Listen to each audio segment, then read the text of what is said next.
Welcome, मैं हूं एक यादव और इस वीडियो में हम देखने वाले हैं क्लास 8th की एक्सरसाइज 6.4 के क्वेश्चन नंबर 8 एंड 9 का सॉल्यूशन। और इससे पहले मैंने क्लास 8th के जितने भी चैप्टर्स अपलोड किए हैं उनकी प्लेलिस्ट का लिंक आपको इस वीडियो के डिस्क्रिप्शन में मिल जाएगा। और अगर आप साइंस की वीडियो देखना चाहते हैं तो आप विजिट कर सकते हैं साइंस एक स्टडी 1024 पे।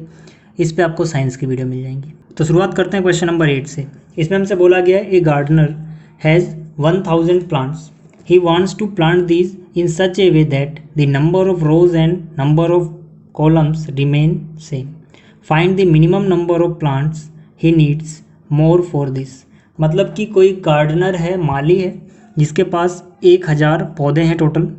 वो इन पौधों को कुछ इस तरह से लगाना चाहता है कि नंबर ऑफ रोज़ और नंबर ऑफ कॉलम्स बराबर रहें। हमें ये बताना है कि ऐसा करने के लिए उसे और कितने पौधों की ज़रूरत होगी। अब और कितने पौधों की जरूरत क्यों पड़ रही है, ज़रा इसको एक बार समझ लेते हैं। ठीक है, देखो इसको समझाने के लिए सबसे पहले अब क्योंकि यहाँ पर नंबर ऑफ जो प्लांट्स उसके पास हैं वो है 1000 पौधे उसके पास हैं, और कंडीशन ये है कि जो नंबर ऑफ रोज़ होंगी वो नंबर ऑफ कॉलम्स के बराबर होंगी। अगर नंबर ऑफ रोज़ और नंबर ऑफ कॉलम्स बराबर है तो पक्की बात है कि जो पौधे उसके पास हैं और जो पौधे उसे चाहिए दोनों मिला के एक परफेक्ट स्क्वायर नंबर आना चाहिए। इस बात को मैं समझाता हूँ। देखो, मान लो अगर वो 3 कॉलम बनाता है, एक कॉलम, दूसरा कॉलम, तीसरा कॉलम, तो रो भी कितनी होनी चाहिए? 3 होनी चाहिए। ऐसे को हम बोलते हैं रो और ऐसी खड़ी लाइन को हम बोलते हैं कॉलम। तो यानी कि यहाँ पर भी पौधा होगा, यहाँ पर भी पौधा, यहाँ पर भी पौधा। तो ये पहली रो में पौधे, ये दूसरी रो में पौधे और ये तीसरी रो में पौधे। इसी तरह से ये पहला कॉलम पौधों का, ये दूसरा कॉलम पौधों का, ये तीसरा कॉलम पौधों का। जो मैंने एग्जांपल दिया इसमें टोटल 1 2 3 कॉलम है और 1 2 3 रो हैं। तो टोटल नंबर ऑफ पौधे कैसे हैं? 3 × 3 करो 9 आएगा। 3 row 3 column, number of rows into number of columns equal to total पौधे 9 आ गया। जैसे इस एग्जाम्पल में 9 बता रहा हूँ मैं, यहाँ पे नहीं है। ठीक है, तो देखो पौधे कितने, 1 2 3 4 5 6 7 8 9। तो ये 9 एक परफेक्ट स्क्वायर नंबर है। अब मान लो उसके पास सिर्फ 8 पौधे होते तो एक पौधा कम पड़ता, वही एक पौधा से चाहिए था। तो यहाँ से हिंट मिलता है हमें कि भाई अब जो टोटल नंबर फाइनल आएगा, मतलब जितने पौधे उसके पास हैं और जितने पौधे उसे चाहिए, वो मिला के एक परफेक्ट स्क्वायर बनना चाहिए। क्यों? क्योंकि नंबर ऑफ रोज और नंबर ऑफ कॉलम्स अगर बराबर हैं तो एक स्क्वायर ही बनेगा। 4 रोज तो 4 कॉलम, 5 रोज तो 5 कॉलम, इस तरह से।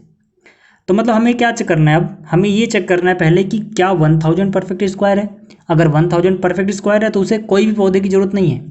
लेकिन अगर ये परफेक्ट स्क्वायर नहीं है तो उसे पौधे की ज़रूरत है। और ये बिल्कुल वैसा क्वेश्चन बन जाता है जैसा हमने पिछली बार किया था कि हम इसमें क्या ऐड करें। देखो उसे पौधे की ज़रूरत है, मतलब वो कुछ पौधे ऐड करेगा ना, तो मतलब इसमें हम क्या ऐड करें कि ये परफेक्ट स्क्वायर बन जाए। बिल्कुल वो क्वेश्चन बन गया ये। और क्या ऐड करें कि ये परफेक्ट स्क्वायर बन जाए, इसके लिए हम क्या करते हैं? हम यूज़ करते हैं लॉन्ग डिवीज़न मेथड का। तो इसका पेयर बनाओ, इसका भी पेयर बनाओ। तो यहाँ पे आया 10। ठीक है, कितना आ रहा है यहाँ पर? 10। तो यहाँ पर 3 का स्क्वायर करोगे भाई, 3 3 जा 9, क्योंकि इसमें हम स्क्वायर बार टेबल पढ़ते हैं। 3 का टेबल 3 बार, 4 का 4 बार। हर बार मैं आपको बताता हुआ चल रहा हूँ, पिछली वीडियोस में ही बताया। तो 10 में से 9 गया, 1 बचा। और फिर यहाँ पे हम पेयर में नंबर कॉपी करते हैं। तो यहाँ से 00 कॉपी कर लिया। 3 का डबल कितना हुआ? 6।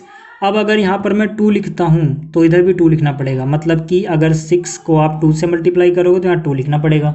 अब 62 जा 120 होता है, तो 62 का टेबल 2 बार पढ़ोगे तो उससे ज़्यादा आएगा, 124 आएगा। तो हमें यहाँ तो यहाँ पर 100 है, तो मतलब 2 बार हम नहीं जा सकते हैं, सिर्फ एक बार यहाँ पे हम जा सकते हैं। ठीक है, तो 1 से किया तो 1 1 जा 1, 1 6 जा 6। कितना आया हमारे पास? 10 में से 1 गया, 9 बचा। ठीक है, और यहाँ 9 में से 6 गया, 3 बचा। मतलब 61 हमने घटाया तो 39 बचा, तो 39 रिमाइंडर है। अगर ये होता है कि क्या सब्ट्रैक्ट कर दे वो, तो हम बोलते हैं 39 सब्ट्रैक्ट कर दो। सब्ट्रैक्ट वाला आसान होता है ना, जो बचा उसे सब्ट्रैक्ट कर दो। लेकिन यहाँ पूछा गया क्या ऐड करें, उसे कितने और पौधे चाहिए। तो सिंपल सी बात है, 31 का अगर हम स्क्वायर करें उसके बाद भी यहाँ पर 39 बच रहा है। तो हमें जो अगला परफेक्ट स्क्वायर है उसकी तलाश है। अगला परफेक्ट स्क्वायर नंबर क्या है? तो हम यहाँ पे बोलेंगे next perfect square number is equal to. देखो जब भी हमें कुछ ऐड करना होता है तो मैंने आपको क्या बताया था पिछली वीडियो में, जो यहाँ पर आया उससे एक ज़्यादा का स्क्वायर ले लो। 31 है तो 32 का स्क्वायर ले लो। 32 का स्क्वायर आप 32 × 32 करोगे 1024 आ जाएगा। तो मतलब 1024 इससे अगला जस्ट परफेक्ट स्क्वायर मिलता है। उसके पास कितने पौधे हैं? 1000। अगर उसके पास 1024 पौधे होते तो वो एक परफेक्ट स्क्वायर होता।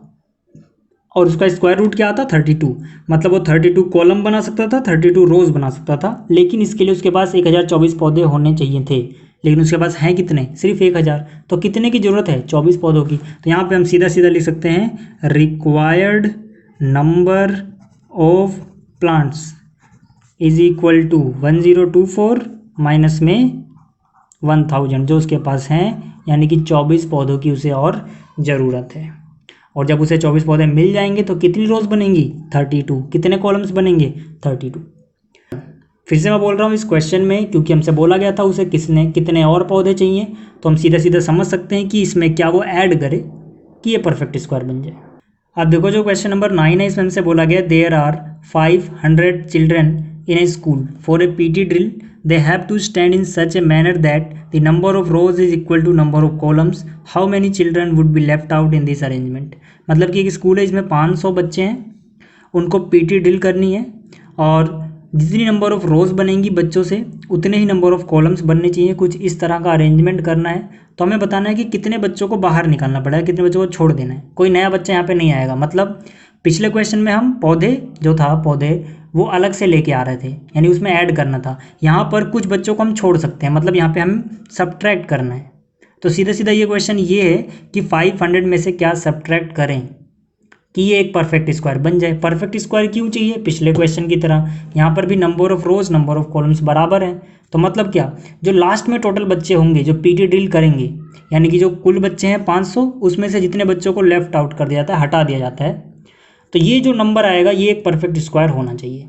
तो फिर से बोल रहा हूँ यहाँ पे हमें कैसे पता लगा कि सब्ट्रैक्ट करना है, क्योंकि कुछ बच्चों को छोड़ देना है। तो यहाँ पर हमारे पास है 500, तो निकाल के देखते हैं भाई। तो यहाँ पर इसका पेयर बन गया, इसका पेयर बन गया, तो 2 2 जा 4 हो गया। कितना बचा 1, 00 उतार लिया, 2 का डबल 4, तो यहाँ जाहिर सी बात है 2 बार जाएगा, 3 बार पे तो ज़्यादा हो जाएगा। 2 2 जा 4 हुआ, फिर 2 4 जा 8 हुआ, कितना बच गया 16। तो जब भी सब्ट्रैक्ट वाला क्वेश्चन आता था तो जाहिर सी बात है उसमें से जो रिमाइंडर बचा वही हटा दो, क्योंकि अगर ये सोचो यहाँ पे 0 बचा होता तो परफेक्ट स्क्वायर हो जाता। तो मतलब यही दिक्कत कर रहा है, तो इसमें से ये हटा दो। तो यहाँ पे हम बोल सकते हैं left students is equal to 16। तो सब्ट्रैक्ट करने वाले में डायरेक्ट रिमाइंडर और ऐड वाले में मैंने पिछले क्वेश्चन बता ही दिया आपको कैसे था। अब अगर कोई पूछता कि 16 हटाने के बाद कितनी नंबर ऑफ रोज बनी, कितने नंबर ऑफ कॉलम्स बने, तो आंसर होता ये 22।